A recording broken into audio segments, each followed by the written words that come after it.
Bonjour à tous et bienvenue encore à ce partage. Je voudrais poser la question à chacun de vous. C'est quoi l'objet de votre méditation? La parole de Dieu dit que la foi vient de ce qu'on entend, ce qu'on entend vient de la parole de Dieu. Et la foi est liée à Dieu et le contraire de la foi est l'incrédulité et l'incrédulité est liée à Satan. Vous savez, lorsqu'on est né de nouveau, Dieu nous a arraché des ténèbres du monde et nous a menés dans son royaume, dans sa lumière. Alors, le système de pensée dans le royaume est différent. C'est pour ça, la parole de Dieu dit que laissez-vous transformer par le renouvellement de l'intelligence. Mais renouveler son intelligence et changer son système de pensée passe par le fait de méditer sa parole.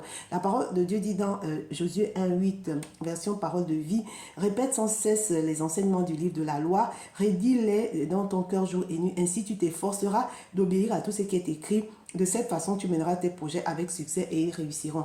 Vous savez, la parole de Dieu dit qu'on devra renverser les raisonnements et tout ce qui se dresse orgueilleusement contre la connaissance de la parole de Dieu. Ça passe par quoi? C'est-à-dire, il va falloir connaître la parole. Et dans Josué 1,8, la parole de Dieu dit qu'il faut s'efforcer. Ce n'est pas quelque chose qui est naturel. Il faut s'efforcer. De même, dans le monde, on dit que c'est en forgeant qu'on devient forgeron. Le monde n'a rien inventé. Ça vient de Dieu. Amen. Voilà. Il faut être intentionnel. C'est-à-dire, comment dire, déjà avoir une Bible. Et puis, aujourd'hui, on a plusieurs possibilités d'écouter la parole, de lire ou d'être en contact avec la parole de Dieu. Mais choisissez, comment dire, le mode qui vous sied le mieux.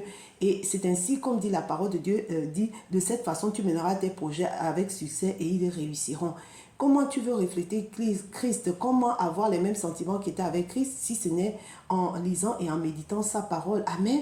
Voilà, c'est quelque chose qu'on devra faire, on devra le faire. Et vous savez, la parole de Dieu est esprit et vie. Plus on se met en contact de la parole de Dieu, plus elle produit la vie. Et plus le Saint-Esprit nous développe au-dedans de nous le vouloir le faire parce que ça vient de lui. Amen. Voilà, demeurez bénis et à très vite. Merci.